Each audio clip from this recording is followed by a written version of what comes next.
Imagine entrar em um banquete romano e sentir, antes de ver qualquer coisa, o cheiro pesado de vinho derramado, suor, incenso barato e medo. No topo da sala, em um trono exageradamente dourado, não está apenas um imperador. Está um garoto que enlouqueceu com o poder, um homem que transformou Roma em seu playground doentio. O nome dele atravessou séculos como um sussurro proibido, Calígula. Hoje você não vai ouvir apenas sobre o tirano, vai descer degrau por degrau até os 5 hábitos mais sórdidos de um imperador degenerado, tão extremos que até os historiadores se perguntam: isso realmente aconteceu? Antes de revelar o primeiro hábito, respira fundo, porque esta não é uma aula de história, é um mergulho dentro da mente de alguém que teve tudo, exércitos, dinheiro, templos, deuses, vidas, e decidiu brincar com isso como uma criança cruel que arranca asas de insetos por diversão. E, se você gosta de histórias sombrias, de bastidores que os livros escolares não contam, já marca o like agora, se inscreve no canal e comenta "quero mais histórias obscuras"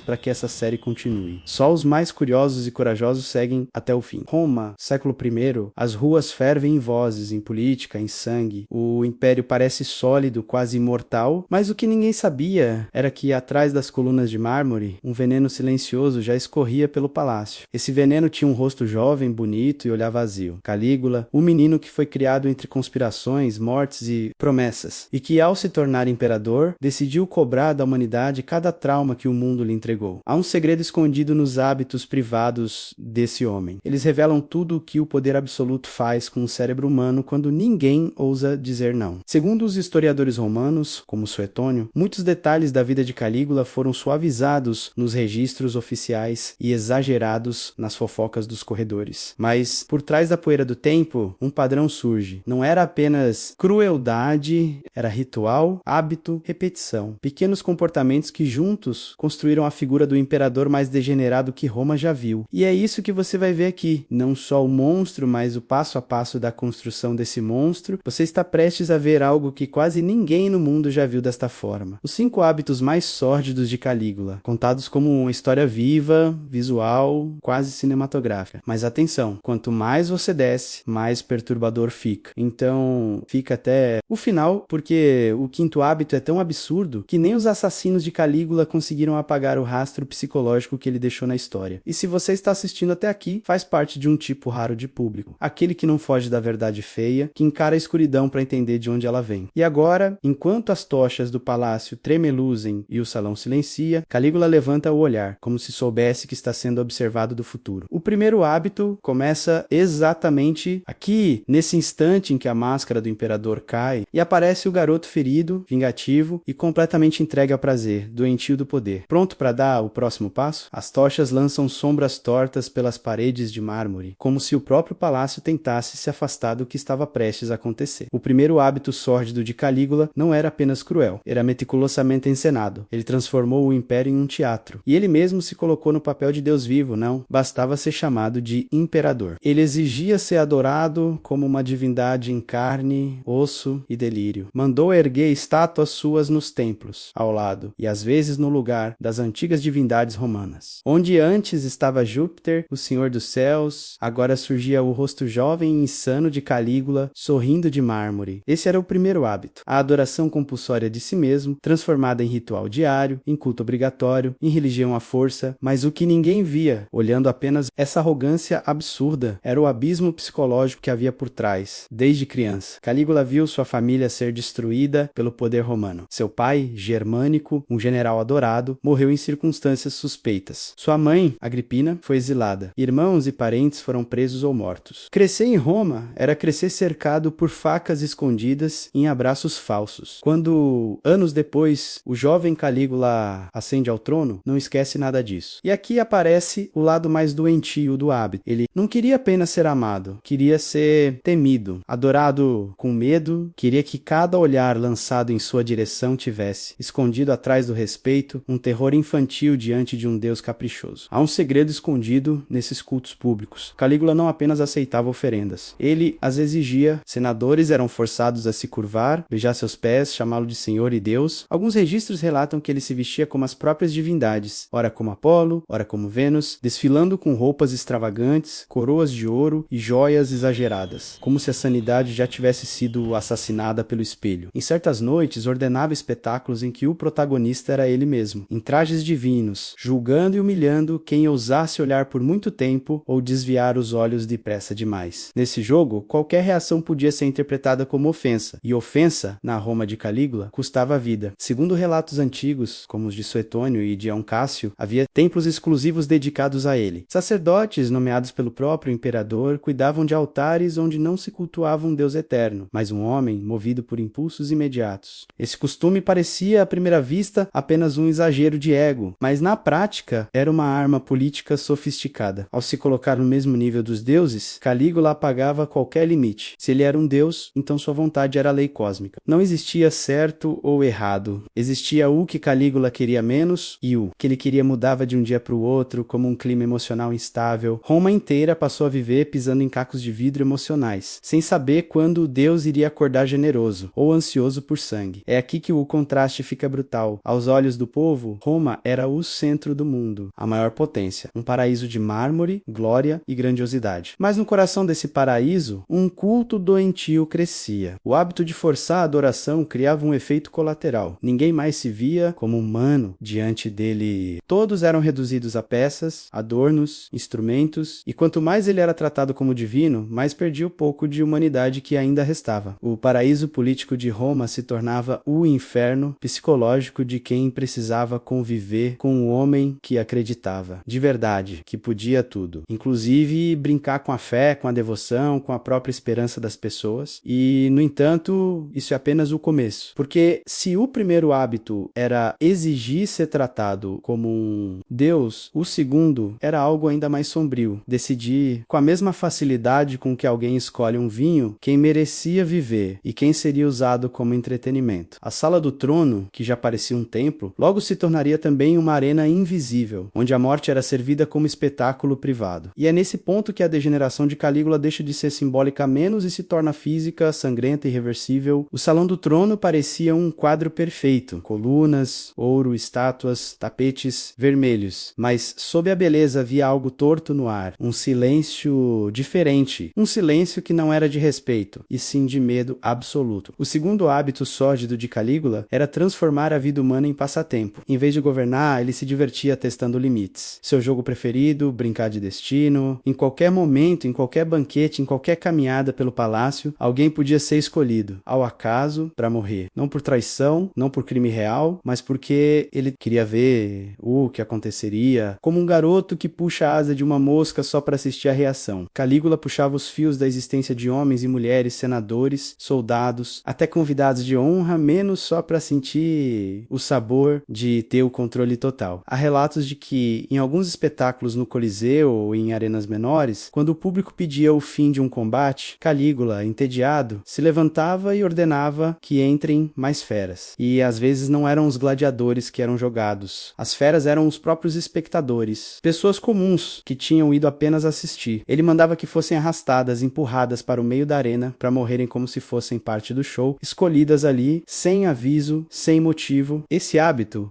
de usar mortes aleatórias como entretenimento, espalhou um pânico invisível em Roma. Ir a um espetáculo, entrar numa sala de audiência, receber um convite do palácio, tudo isso passou a carregar a mesma pergunta sufocante. Será que volto para casa hoje? Para si? O que ninguém sabia era o quanto esse padrão estava ligado ao passado sangrento que moldou o psíquico de Calígula. Crescer assistindo parentes serem acusados, presos, executados por razões políticas, fez com que dentro dele a morte perdesse o peso. Ela deixou de ser um fim trágico e se transformou em ferramenta, em brinquedo, em resposta automática a qualquer tédio, qualquer frustração, qualquer impulso de mostrar poder. Segundo antigos relatos, Calígula às vezes mandava matar pessoas apenas porque não gostou da expressão no rosto delas, e para garantir que todos percebessem o recado, fazia isso em público, em voz alta, com frieza. Segundo os historiadores, esse hábito criou uma atmosfera tão doentia que dentro do palácio ninguém mais olhava nos olhos. Servos se moviam em silêncio como sombras, tentando desaparecer. Senadores ensaiavam cada palavra, cada gesto, como se estivessem em um palco onde um erro de dicção poderia terminar em decapitação. Roma, o império, que se orgulhava de sua lei, vivia agora à mercê do humor de uma única pessoa. Não havia mais mérito, justiça, lógica, apenas o capricho de um homem que, com um simples estalar de dedos, transformava pessoas em cadáveres. E o mais assustador, muitas vezes ele ria. Esse contraste contraste ele é brutal. Lá fora, o povo via construções, festas, procissões. Roma mantinha sua máscara de grandeza. Mas por trás das cortinas de veludo, o palácio se tornara um cassino macabro, onde a ficha de cada um valia tanto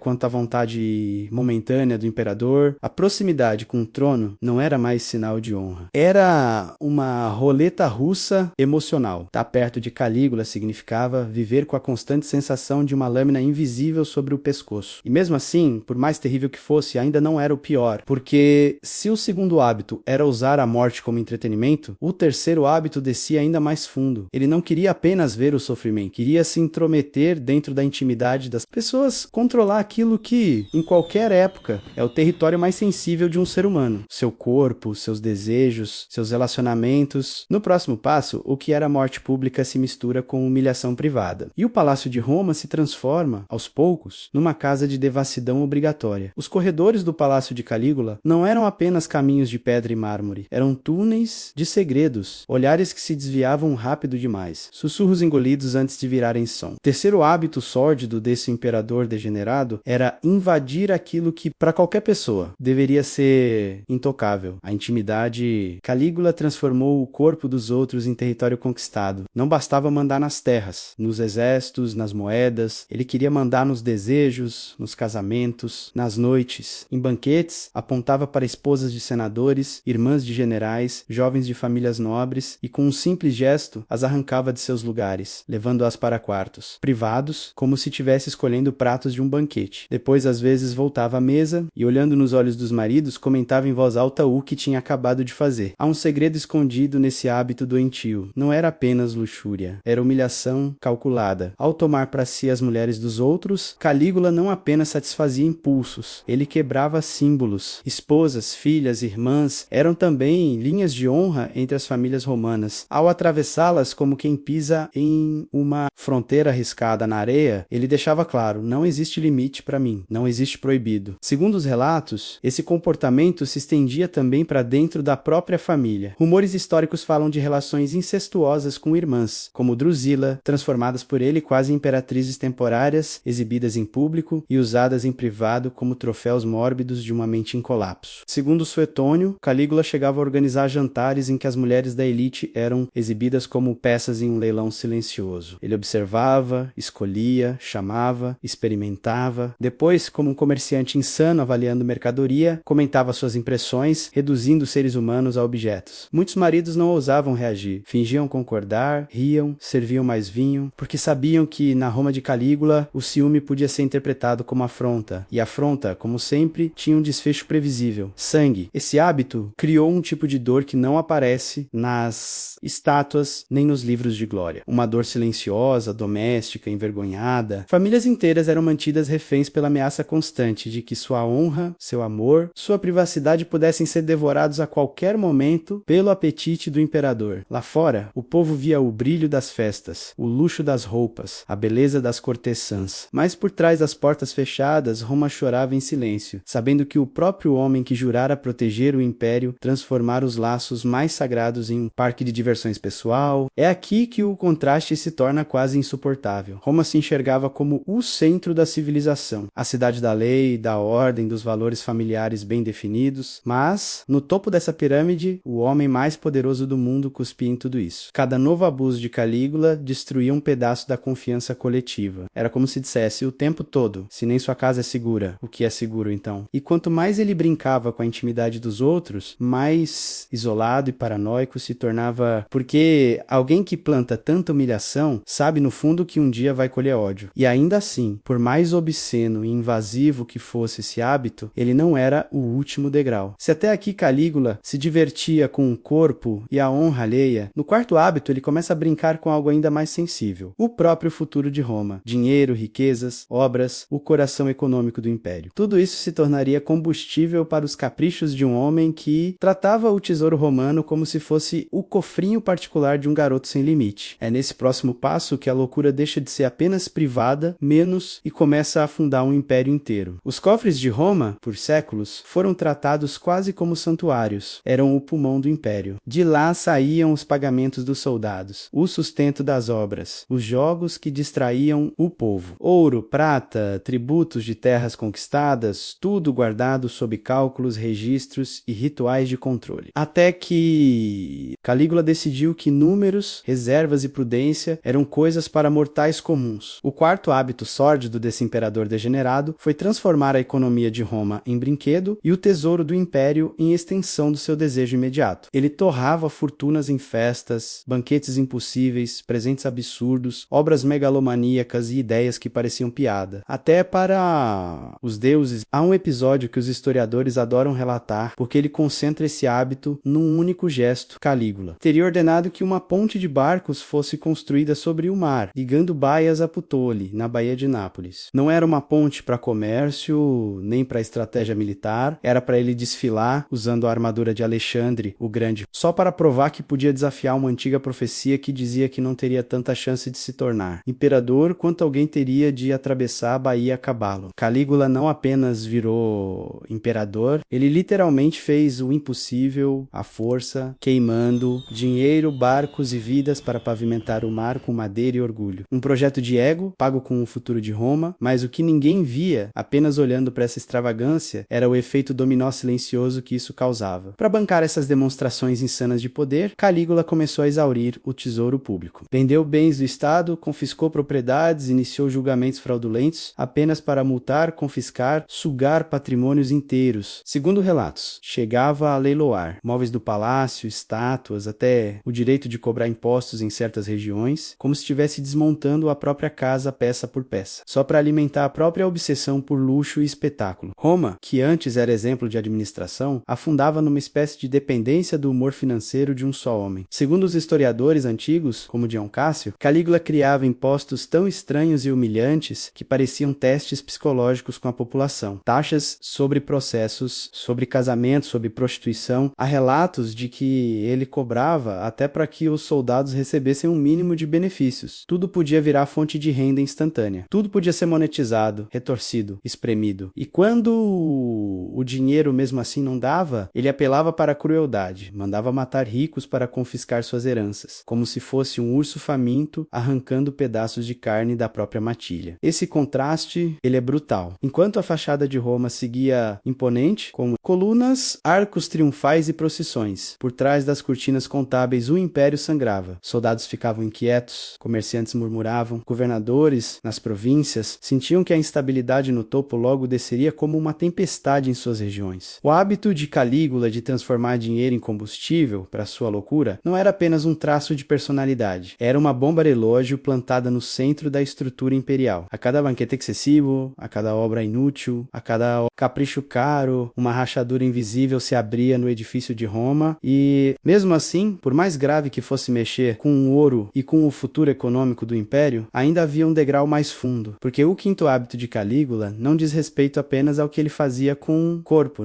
com o sangue ou com o dinheiro dos outros, mas com a própria ideia de realidade. No próximo passo, o imperador começa a distorcer o mundo à sua volta de um jeito tão extremo que ninguém mais sabia o que era. Verdade, o que era teatro, o que era delírio. E é justamente nesse último hábito que se escondem as sementes da sua queda menos e de um medo que ecoa até hoje. Sempre que alguém tem poder demais e nenhum freio interno, as noites no palácio de Calígula tinham um brilho estranho. Não era só o reflexo das tochas no ouro, mas um tipo de brilho que surge quando ninguém mais sabe o que é real. O quinto hábito mais sórdido desse imperador degenerado não era apenas matar, humilhar, roubar, o devorar. Intimidade dos outros era algo mais profundo, distorcer a própria realidade. Calígula transformou Roma em um palco de delírios, onde tudo podia ser verdade, mentira ou piada interna dele mesmo. E quem errasse na leitura da cena, morria. Um dos episódios mais simbólicos desse hábito é a história do cavalo Incitatus. Segundo os relatos, Calígula amava tanto esse cavalo que mandou construir para ele um estábulo de mármore, com manjedoura de marfim e cobertores de púrpura. Servos especiais o atendiam,